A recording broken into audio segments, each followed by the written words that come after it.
नमस्कार, मी प्राध्यापक डॉक्टर विकास खिलारे आपणा सर्वांचं भविष्यवाणी कार्यक्रमामध्ये पुन्हा एकदा स्वागत करतो। आज आपण रवीचं वृषभ राशीतून होणारं गोचर भ्रमण व त्याची जागतिक, सामाजिक, सर्वसामान्य फळे, त्याबरोबर 12ही राशीला काय फळे मिळते मी सांगणार आहे। मी नेहमीप्रमाणे या रवीच्या गोचरच्या माध्यमातून व इतर ग्रहांच्या गोचरच्या माध्यमातून मी मासिक भविष्य वर्तवतो ते मी तुम्हाला यावेळी करणार आहे। आपण 2 व्हिडिओ करतो। मी पहिल्या व्हिडिओमध्ये सर्वसामान्य जागतिक फळानंतर मेष ते कन्या राशीला मी ह्या व्हिडिओमध्ये सांगणार आहे। पुढच्या व्हिडिओमध्ये आपण तुळ ते मीन या राशीचं बघणार आहोत। रवीचं गोचरवरून आपण मासिक भविष्य पाहणार आहोत। त्यामुळे रवीविषयी थोडी माहिती देतो म्हणजे तुम्हाला हा विषय खूप चांगल्या प्रकारे समजेल। रवी आपल्याला माहिती आहे की रवी हा सर्व ग्रहांना प्रकाशित करणारा, जीवनशक्ती, रोग प्रतिकारशक्ती प्रदान करणारा असा ग्रह असून तो कालपुरुषाचा आत्मा आणि जीव आहे। रवी हा क्षत्रिय वर्णाचा, अग्नितत्वाचा, पित्त प्रकृतीचा असा सात्विक असा पुरुष ग्रह आहे। रविवरून आपण काय पाहतो तर रविवरून आपण व्यक्तीचं आत्मिक बळ, रोग प्रतिकारशक्ती, जीवनविषयक दृष्टिकोन, धडाडी, संकटाला आणि आजाराला तोंड देण्यासाठी लागणारी शक्ती, वडिलांचं सौख्य, त्याचबरोबर व्यक्तीचं आरोग्य, आयुष्य या सगळ्याचा विचार आपण रविवरून करतो। रवी हा सर्व ग्रहांचा राजा असल्यामुळे रवीच्या अंमलाखाली कोण कोण येतं तर रवीच्या अंमलाखाली शासन, सरकार, सत्ताधारी पक्ष, राजकारणी लोक, उच्च पदस्थ लोक, सरकारी नोकरदार, न्यायसंस्था आणि त्याचबरोबर व्यक्तीला मिळणारा मान सन्मान, प्रतिष्ठा, पैसा हे आपण रवीच्या अंमलाखाली की रवीवरून पाहतो। रवीच्या गोचराचा विचार केला तर रवीला एका राशीतून दुसऱ्या राशीत जाण्यासाठी 1 महिना लागतो। म्हणजे रवी हा सर्वसाधारणपणे 1 महिना एका राशीत राहतो। रवीच्या गोचरचा विचार केला तर रवी गोचरीने जेव्हा आपल्या चंद्र राशीला जेव्हा 3रा, 6वा, 10वा आणि 11वा येतो तेव्हा तो शुभ फलदायी ठरतो। या उलट रवी जेव्हा 4था, 8वा, 12वा येतो त्यावेळी तो अशुभ फलदायी व प्रतिकूल फळे देतो। लक्षात ठेवा, 4था, 8वा, 12वा हा रवी प्रतिकूल असतो। असा हा रवी 15 मे रोजी मेष या राशीतून, आता मागच्या 1 महिन्यामध्ये मेष या अग्नितत्वाच्या आणि उच्च राशीमध्ये रवीचं गोचर होतं। आता हा उच्च राशीतून हा रवी म्हणजे 15 मे रोजी मेष या राशीतून हा रवी वृषभ या आपल्या शत्रूच्या राशीमध्ये म्हणजे शुक्राच्या राशीमध्ये प्रवेश करणार असून तो तिथे 14 जून 2025 पर्यंत राहणार आहे। इतर आता हे रवीचं फक्त रविवरनं सांगताना विचार आपल्याला इतर रविबरोबर इतर ग्रहांची गोचरी कशी आहे, ग्रहस्थिती कशी आहे, इतर ग्रहांशी योग कसे ते बघणं गरजेचं आहे। तर इतर ग्रहगोचर जर विचार केला तर 23 मे ते 6 जूनपर्यंत बुध ही वृषभ राशीमध्ये असणार आहे। म्हणजे 23 मे ते 6 जूनपर्यंत रवी बुध युती असणार आहे। आणि सगळ्यात मुख्य म्हणजे वृषभ राशीमध्ये मागील काही दिवसापासून हर्षल हा ग्रह आल्यामुळे वृषभ राशीमध्ये ऑलरेडी हर्षल आहे, आता त्या ठिकाणी रवी येतोय। हर्षला मंगळापेक्षा स्फोटक आणि विध्वंसक ग्रह आहे। अशा या हर्षल बरोबर रवीसारख्या ग्रहांचं म्हणजे पाप ग्रहांची युती होते। म्हणजे रवी हर्षल युती हा अशुभ योगाची निर्मिती आता येणाऱ्या 1 महिन्यामध्ये होणार आहे। 6 जून नंतर विचार केला आता कर्क राशीमध्ये मंगळ आहे। हा मंगळ हा सिंह राशी अग्नितत्वाच्या विध्वंसक अशा आक्रमक राशीमध्ये हा मंगळ राशीगत बलवान होणार आहे। तो 6 जून नंतर हा मंगळ कर्क राशीतून सिंह राशीमध्ये जाणार आहे। आणि सिंह राशीमध्ये मंगळ जेव्हा जाईल तेव्हा तिथं सिंह राशीमध्ये 29 मे नंतर केतू येतोय। म्हणजे 6 जून नंतर मंगळ केतू अंगारक योग हा सिंह या अग्नितत्वाच्या राशीमध्ये होतोय आणि या मंगळ केतूचा राहूशी प्रतियुती होते। हा एक अशुभ योग होतोय, लक्षात घ्या। सध्या कर्क राशीमध्ये मंगळ आहे, या मंगळाची प्रतियुती प्लुटो बरोबर आहे। मंगळ प्लुटो प्रतियुती ही सुद्धा विस्फोटक आणि स्फोटक घटनासाठी पोषक ठरते आणि याच प्रतियुतीमुळे आत्ता भारत आणि चीनमधला तणाव वाढला आणि हमले किंवा ड्रोन हमले किंवा स्फोट झाले हे लक्षात घ्या। ही मंगळ प्लुटो प्रतियुती थोडी त्यासाठी पोषक राहते। शनी आत्ता मीन राशीमध्ये गेलेला आहे 29 मार्च 25 रोजी। शनीची ह्या मीन राशीतल्या शनीची 3री दृष्टी आता या वृषभ राशीतल्या गोचर रवीवर असणार आहे। म्हणजे रवी हर्षल युती असताना शनीची दृष्टी आहे, म्हणजे हा रवी हा योगामध्ये आणि शनीच्या दृष्टीने दूषित आणि बिघडलेला आहे, लक्षात घ्या। गुरुचा विचार करता गुरु हा 15 मे रोजी म्हणजे ज्या दिवशी रवी बदलतो त्याच दिवशी गुरु हा वृषभ राशीतून मिथुन राशीत जाणार आहे। मिथुन ही वायुतत्वाची राशी लक्षात घ्या, तिथं हा बुध जाणार आहे। आणि सगळ्यात मुख्य म्हणजे धार्मिक आध्यात्मिक अशा मीन राशीमध्ये 29 मे पर्यंत शनी राहू असे ग्रह असणार आहेत। म्हणजे 29 मे पर्यंत मीन राशीमध्ये शनी राहू असणार आहेत। 29 मे नंतर राहूचं राशांतर झालं की राहू कुंभ राशीत जाईल। म्हणजे 29 मे पर्यंत शनी राहू युती आहे, ती थोडीशी त्रासदायक आहे आणि त्याच युतीमुळं मागे जे काही घटना घडल्या त्या तुम्हाला त्या युतीमुळे घडायला मिळाल्या। थोडक्यात विचार केला तर अशुभ ग्रहांचे योग हे 14 जूनपर्यंत होणार असल्याने तोपर्यंतचा काळ स्फोटक विध्वंसक घटनांसाठी पोषक ठरणार आहे. थोडक्यात आत्ता सुरू असलेली युद्धजन्य स्थिती ती ह्या सगळ्या गोचरमुळे झालेली आहे. आणि ही स्थिती जरी आत्ता जरी युद्ध थांबलं असलं किंवा शस्त्रसंधीचं हे जरी आलं असलं तरी मला असं वाटतं की पाकिस्तानच्या कुरापती येणाऱ्या काळामध्ये वाढण्याची शक्यता राहील. हा फक्त अल्पविराम आहे, स्वल्पविराम आहे, कदाचित हा पूर्णविराम नाही आहे. कारण ग्रहस्थिती सांगते की येणाऱ्या काळामध्ये हे युद्ध जागतिकदृष्ट्या भडकण्याची शक्यता राहील. आणि सगळ्यात मुख्य म्हणजे 14 जूनपर्यंत ग्रहमान खराब आहे हे पण ठीक आहे. त्यानंतर मात्र 6 जूननंतर मंगळ सिंह राशीत येतो आहे, मंगळ केतू युती होते आणि राहूची मंगळ केतूची प्रतियुती होते. म्हणजे 6 जून ते 15 जून हा जो कालावधी असणार आहे तो खरा सगळ्यात जास्त प्रतिकूल असणार आहे. तसा विचार केला तर सप्टेंबर ऑक्टोबरपर्यंतची स्थिती ही सर्वच जागतिकदृष्ट्या ही थोडी त्रासदायक असणार आहे, लक्षात घ्या. रवीच्या बेसिक माहितीनंतर आतापर्यंत 14 मे 25 ते 14 जून 25पर्यंत या वृषभ राशीतील गोचर रवीची काय जागतिक राजकीय सामाजिक फळं मिळते मी तुम्हाला सांगणार आहे, जे आपण दर महिन्यामध्ये सांगतो. बऱ्याच लोकांचं मत आहे की आता जो पेहलगाम हमला जो झाला, लोकांना हिंदू लोकांना गोळीबार करण्यात आला, आतंकवादी हमला, हा कशामुळे झाला, काय गोचर होतं त्यावर मी थोडा प्रकाश टाकण्याचा प्रयत्न करतो. लक्षात घ्या, राहू हा 1.5 वर्ष एका राशीत राहतो. राहू हा मीन राशीमध्ये मागील 1.5 वर्षापासून आहे. मीन राशी ही सात्विक, धार्मिक, आध्यात्मिक आहे आणि अशा मीन राशीमध्ये गुन्हेगारी प्रवृत्तीचा किंवा आतंकवादी टाईपमध्ये असा अशुभ आणि पाप ग्रह मीन राशीमध्ये आहे. राहू हा शेवटचे 2 महिने फळ देतो, लक्षात घ्या. म्हणजे एप्रिल आणि मे हा राहू 29 मेला राशांतर करणार आहे. म्हणजे एप्रिल आणि मे ह्या 2 महिन्यामध्ये ह्या राहूची तुम्हाला परफेक्ट फळ मिळणार आहेत. बरोबर या राहूनी एप्रिल महिन्यामध्ये हा आतंकवादी हमला केला आणि हा राहूनी केलेला हमला हा मीन राशीत असल्यामुळे तो हिंदू लोकांनाच फक्त टार्गेट करून त्यांना मारण्यात आलं. हे ग्रहांचं गोचर लक्षात घ्या. राहू हा मीन राशीत असल्याने 29 मेपर्यंत धार्मिक स्थळे किंवा धार्मिक लोकांवर किंवा धर्माच्या नावाखाली लोकांवर हमले होणे संभवतं. राहू शेवटचे 2 महिने फळ देतो. या नियमाप्रमाणे एप्रिल आणि मे महिन्यामध्ये या घटना मीन या राशीतील आध्यात्मिक धार्मिक राशीतील गोचर राहू या सगळ्या घटनेसाठी पोषक ठरला हे लक्षात घ्या. 29 मार्च नंतर शनी पण त्याच मीन राशीमध्ये आलेला आहे. त्यामुळे 29 मार्च नंतर ही शक्यता वाढली म्हणून एप्रिलमध्ये हा पेहलगाम हमला झाला, लक्षात घ्या. त्याची परिणती परत भारत पाकिस्तानमध्ये तणाव वाढला, हे पुढचं तुम्हाला माहीतच आहे. म्हणजे 29 मे नंतर राहूचं जेव्हा राशांतर होईल तेव्हा या सगळ्या गोष्टी बऱ्यापैकी थांबतील असं दिसतं. विशेषतः 29 मे ते 15 जून या काळात मंगळ केतू युती, मंगळ राहू प्रतियुती, मंगळ हर्षल केंद्र योग, रवी मंगळ केंद्र योग ही सगळ्या पापग्रहांचे केंद्र योग युती प्रतियुती ही माझ्या अभ्यासाप्रमाणे युद्धासाठी पोषक ठरेल. आता भारत पाकिस्तानचा तणाव किंवा युद्धजन्य परिस्थिती जरी थांबली असली तरी माझ्या अभ्यासाप्रमाणे जगामध्ये ब्रिटन असेल किंवा रशिया असेल या इतर देशामध्ये सुद्धा या काळामध्ये युद्ध भडकण्याची शक्यता राहील. जरी आपल्यात तणाव कमी झाला तरी जागतिक युद्ध होण्याची शक्यता राहील. जगामधल्या इतर देशामध्ये युद्धजन्य परिस्थिती राहील. अनेक ठिकाणी आतंकवादी हमले, गुन्हेगारी कारवाई वाढणं किंवा स्फोट होणे किंवा हिंसाचार होणे हे तुम्हाला ह्या काळामध्ये बघायला मिळणार आहे. हे सगळं ग्रहमान हे वाहन अपघातासाठी, आगीच्या घटनासाठी किंवा भूकंप होणे किंवा युद्ध होणे, स्फोट होणे यासाठी पोषक ठरणार आहे. म्हणजे 29 मे ते 25 जून की 15 जून हा कालावधी, त्यातल्या त्यात 6 जून नंतरचा कालावधी खूप खराब असणार आहे, लक्षात घ्या. दुसरं बाकीत असं की रवी हा आता दूषित आहे. रवी हर्षल बरोबर आहे, त्याच्यावर शनीची दृष्टी आहे. त्यामुळे रवी हा दूषित असल्यामुळे सरकार, सत्ताधारी पक्ष, धार्मिक पक्ष किंवा धार्मिक संघटना यांना हा काळ प्रतिकूल आणि त्रासदायक जाणार आहे.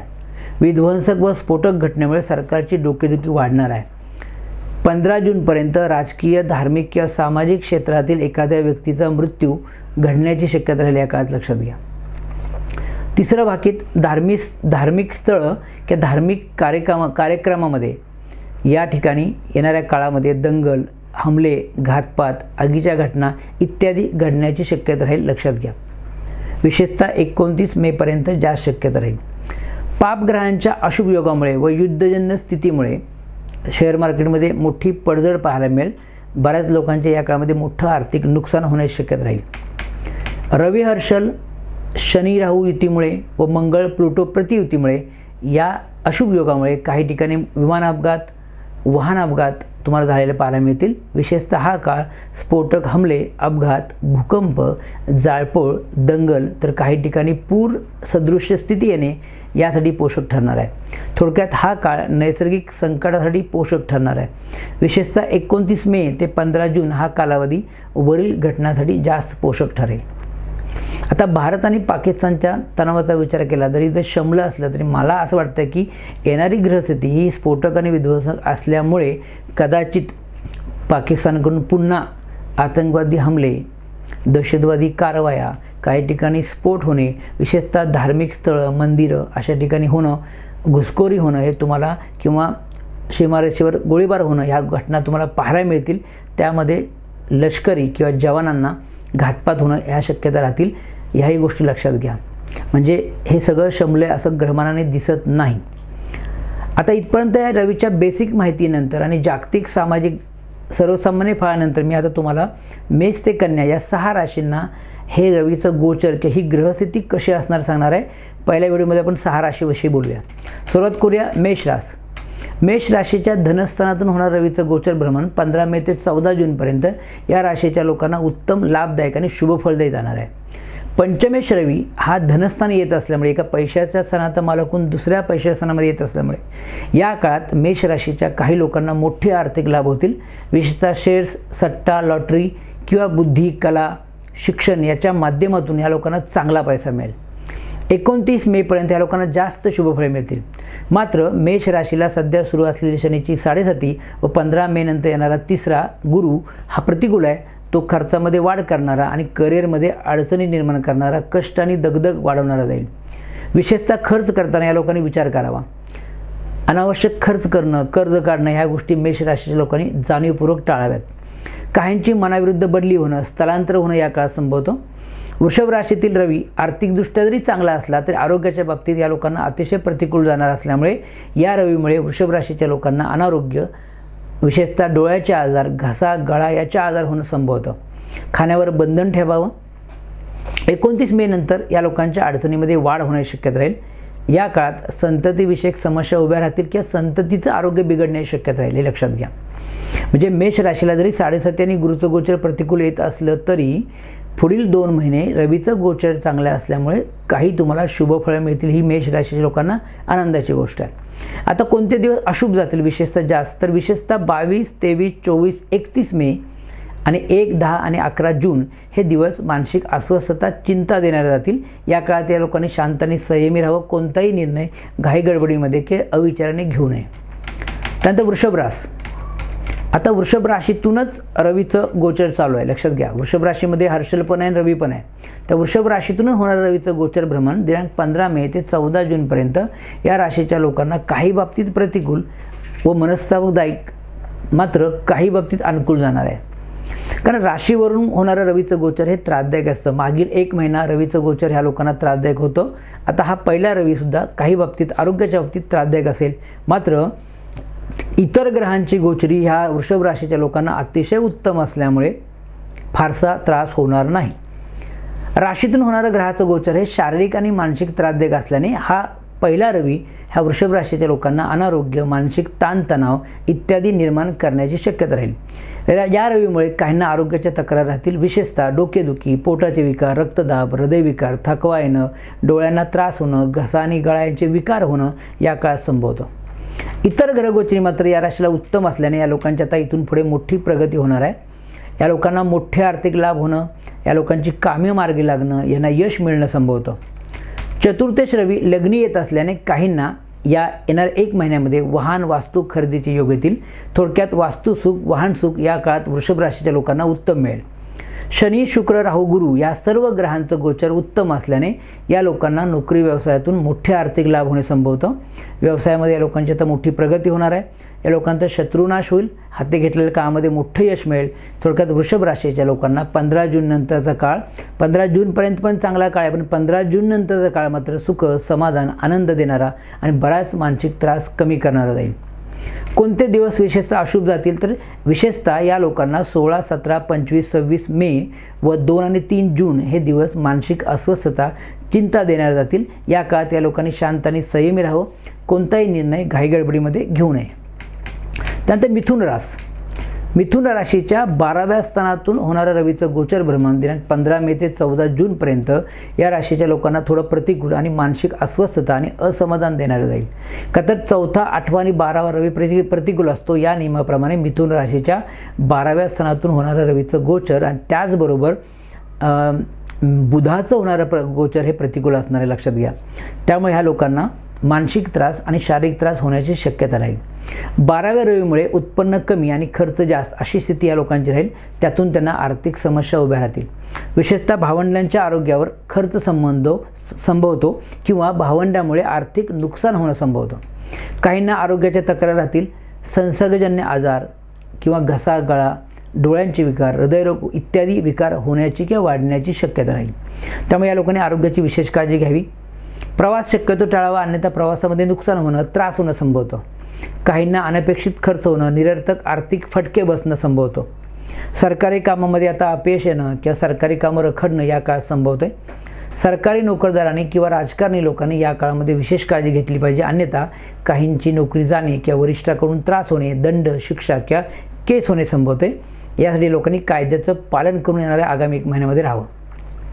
विशेषतः कुठले दिवस यांना अशुभ जातील, तर विशेषतः 18, 19, 27, 28 मे व 4, 5, 6 जून हे दिवस या लोकांना मानसिक अस्वस्थता, चिंता देणारे जातील. या काळात या लोकांनी शांत आणि संयमी राहावं, कोणताही निर्णय घाईगडबडीमध्ये किंवा अविचाराने घेऊ नये. पुढची रास आहे कर्क रास. कर्क राशीला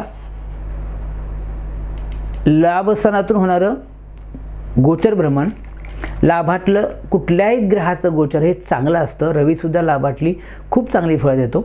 त्यामुळे कर्क राशीच्या लाभस्थानातून होणारं रवीचं गोचर भ्रमण 15 मे ते 14 जूनपर्यंत या राशीच्या लोकांना अनुकूल आणि लाभदायक जाणार आहे. लाभातील रवीमुळे या लोकांची आता या काळात एखादी मोठी इच्छापेक्षा पूर्ण होईल. रखडलेलं एखादं काम मार्गी लागेल. मुख्य म्हणजे या लोकांची अर्थप्राप्ती आता लोकांना उत्तम होणार आहे. जुनी येणे, उदारी या लोकांची वसूल होईल. काहींना कौटुंबिक प्रॉपर्टीतून लाभ होतील. कौटुंबिक सौख्य आणि भावंडांचं सौख्य या काळात उत्तम मिळेल. थोडक्यात हा काळ सुख, शांती, समाधान देणारा आणि भाग्योदय करणारा या राशींच्या लोकांसाठी असेल. लाभातील रवीमुळे आता काहींच्या आरोग्यात सुधारणा होईल की यांचं उत्तम आरोग्य या लोकांना पुढील 1 महिना राहणार आहे. काहींना सन्मान प्राप्ती, सरकारी कामामध्ये यश, उत्तम मित्रांचं सहकार्य मिळणं संभवतं. हा रवी उत्पन्नाच्या साधनामध्ये आता वाढ करेल. व्यवसायातून मोठी अर्थप्राप्ती करून देईल. काहींना नवीन पदाची प्राप्ती होणं व सरकारी कामामध्ये यश मिळणं संभवतं. या राशीला मात्र जरी रवीचं गोचर चांगलं असलं तरी आता 15 मे नंतर गुरु 12वा प्रतिकूल होत आहे आणि धन आणि अष्टम स्थानामधून राहू केतूचं गोचरही प्रतिकूल सुरू आहे. त्यामुळे 15 जून नंतरचा काळ या लोकांना जास्त त्रासदायक जाणार आहे. 15 जूनपर्यंत ठीक आहे. 15 जून नंतर येणारं गोचर किंवा 6 जून नंतर येणारा काळ ह्या लोकांना जास्त त्रासदायक असणार आहे. त्यामुळे आत्तापासूनच कर्क राशीच्या लोकांनी पैशाचं नियोजन करून ठेवावं, खर्चावर नियंत्रण ठेवावं आणि सगळ्यात मुख्य म्हणजे आपल्या आरोग्याची काळजी घ्यावी. या लोकांना कोणते दिवस खराब जातील, तर विशेषतः 20, 21, 22, 29, 30 मे व 7, 8 जून हे दिवस या लोकांना मानसिक अस्वस्थता, चिंता देणारे जातील. या काळात या लोकांनी शांत आणि संयमी राहावं. कोणताही अविचारी निर्णय घाईगडबडीमध्ये या दिवशी घेऊ नये. त्यानंतर 5वी रास म्हणजे सिंह रास. सिंह राशीच्या दशम स्थानातून होणारं रवीचं गोचर 10वंही गोचर अतिशय चांगलं असतं आणि सिंह राशीचा लग्नेशच रवी आहे. असा लग्नेश रवी दशमात येतो, अतिशय चांगली गोष्ट आहे. त्या सिंह राशीच्या दशम स्थानातून होणारं रवीचं गोचर भ्रमण दिनांक 15 मे ते 14 जूनपर्यंत या राशीच्या लोकांना अतिशय अनुकूल आणि नोकरी व्यवसायाच्या दृष्टीने अतिशय उत्तम जाणार आहे. इतर ग्रहगोचरीचा जर विचार केला तर या लोकांना राहू, केतू व शनीचं गोचर प्रतिकूल आहे. का त्या लोकांना आता शनीची पनौती लागलेली आहे. मात्र लाभातील गुरुचं गोचर उत्तम असल्याने पुढील 2 महिने रवीचंही गोचर चांगलं आहे. त्यामुळे पुढील 2 महिने या लोकांना चांगले आर्थिक लाभ या काळात होतील, हे लक्षात घ्या. विशेषतः या लोकांना चांगली नोकरी मिळणे, पगारावर होणे, समाजामध्ये मानप्रतिष्ठा मिळणे किंवा एखाद्या पदाची प्राप्ती होणे संभवतं. 15 जुलैनंतर मात्र या लोकांच्या अडचणीमध्ये वाढ होणार आहे, हे लक्षात ठेवा. या दशमातील आत्ता जो 1-2 महिने दशमात आणि नंतर लाभात रवी येणार आहे, या 2 महिन्यामध्ये किंवा येणाऱ्या 1 महिन्यामध्ये काय होईल तर या दशमातील रवीमुळे काहींना सरकारी कामातून फायदा मिळणं, यश मिळणं संभवतं. राजकारणी लोकांना निवडणुकीमध्ये यश मिळणं, एखाद्या पदाची प्राप्ती होणं संभवतं. या लोकांचं आरोग्य आता उत्तम राहणार आहे. थोडक्यात हा रवी सिंह राशीच्या लोकांना जरी शनीची पनौती असली तरी पुढील 2 महिने अतिशय चांगली जाणार आहेत आणि ह्या रवीमुळे या सिंह राशीच्या लोकांना 15 जूनपर्यंत मान सन्मान, प्रतिष्ठा, पद, पैसा आणि यश देणार हे रवीचं गोचर आहे. ही सिंह राशीच्या लोकांसाठी आनंदाची गोष्ट लक्षात घ्या. कुठले दिवस खराब जातील तर विशेषतः सिंह राशीच्या लोकांना 23, 24, 31 मे व 1, 10, 11 जून हे दिवस मानसिक अस्वस्थता, चिंता देणारे जातील. या काळात या लोकांनी शांत आणि संयमी राहावं. कोणताही निर्णय घाईगडबडीमध्ये या दिवशी या लोकांनी घेऊ नये. त्यानंतर 6वी रास म्हणजे कन्या रास. कन्या राशीच्या भाग्यस्थानातून म्हणजे नवम स्थानातून रवीचं गोचर भ्रमण दिनांक 15 मे ते 14 जूनपर्यंत या राशींना या लोकांना थोडं प्रतिकूल आणि भाग्योदयामध्ये अडचणी आणि अडथळे देणारं जाईल. भाग्यातील रवीमुळे या काळात प्रत्येक कामामध्ये विलंब होणं, अडचणी अडथळे येणं संभवतं. उत्पन्न कमी आणि खर्च जास्त अशी स्थिती या लोकांची राहील. लांबच्या प्रवासामध्ये नुकसान होणं, त्रास होणं संभवतं. त्यामुळे शक्यतो लांबचे प्रवास टाळा. या लोकांनी आरोग्याची विशेष काळजी घ्या. काहींवर खोटे आरोप होणे या काळात संभवतात, तर काहींना दंड, शिक्षा होणे संभवतं. भाग्यातील रवीमुळे काहींना स्थलांतर, लांबचे प्रवास, परदेश गमन किंवा ट्रिप्स होणं संभवतं. मात्र प्रवासामध्ये या काळात त्रास होणे किंवा मोठा पैसा खर्च होणे संभवतं. या रवीमुळे मित्र व भावंडांशी वादविवाद किंवा भांडणे होणे शक्यता राहील. थोडक्यात विचारपूर्वक वागणे या काळात गरजेचं राहील. कन्या राशीच्या लोकांना सध्या शनीचं, गुरुचं आणि केतूचं गोचर प्रतिकूल असल्याने या लोकांना 29 मे नंतर या लोकांची 29 मे नंतर अडचणीमध्ये वाढ होण्याची शक्यता राहील. 29 मे नंतर खर्च जास्त आणि उत्पन्न कमी अशी या लोकांची स्थिती राहील. नोकरीमध्ये अडचणी वाढण्याची शक्यता राहील. यासाठी या लोकांनी आत्तापासूनच पैशाचं नियोजन करावं आणि खर्चावर नियंत्रण ठेवावं. कुठले दिवसांना खराब जातील तर ह्या लोकांना विशेषतः 16, 17, 25, 26 मे व 2, 3 जून हे दिवस मानसिक अस्वस्थता, चिंता देणारे जातील. या काळात या लोकांनी शांत आणि संयमी राहावं. कोणताही निर्णय घाईगडबडीमध्ये या दिवशी घेऊ नये. आता मी तुम्हाला 6 राशींचं गोचर सांगितलं आहे. या 6 राशीपैकी काही लोकांना रवीचं गोचर खूप छान आहे, पण काही लोकांना अतिशय प्रतिकूल आहे. या लोकांनी उपाय कोणते करायचे हे पण मी तुम्हाला सांगणार आहे. ज्या लोकांना हे रवीचं गोचर किंवा हे ग्रहमान प्रतिकूल आहे त्यांनी मी सांगतो ते खालील उपाय जर केले तर त्यांना नक्कीच चांगली फळे मिळतील. पहिला उपाय लक्षात घ्या की गायत्री मंत्राचा जप रोज 11 वेळा मनातल्या मनात करायचा. त्यानंतर जो ग्रंथोक्त रवीचा मंत्र आहे, जपा कुसुम संकाशम काश्यपेयम महद्युतीम तमो अरिम सर्व पापग्नम प्रणवतो अस्मिन दिवाकरम. या मंत्राचा रोज 1 माळ जप करा. ज्यांना हा मंत्र म्हणणं शक्य नाही त्यांना एक छोटा मंत्र देतो, ओम ह्रीम ह्रीम सूर्याय नमः किंवा ओम गृणीही सूर्याय नमः या मंत्राचा 1 माळ जप करा. त्यानंतर रोज सकाळी उठल्यानंतर सूर्याला अर्घ्य द्या, सूर्यनमस्कार घाला. या सगळ्या गोष्टी केल्या तर तुमचं आरोग्य आणि मानसिक स्थिती चांगली राहील. मला वाटतं हा व्हिडिओ तुम्हाला आवडला असेल.